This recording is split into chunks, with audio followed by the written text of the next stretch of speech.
You ask Tiger to solve. This deals with linear equations with one unknown. The final result is v equals 249. Let's solve it step by step. Swap sides. Group all constants on the right side of the equation. Subtract 288 from both sides. Group like terms. Simplify the arithmetic.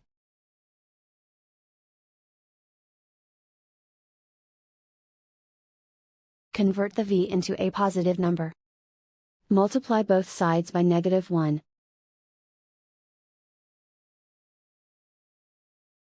Remove the ones. Simplify the arithmetic.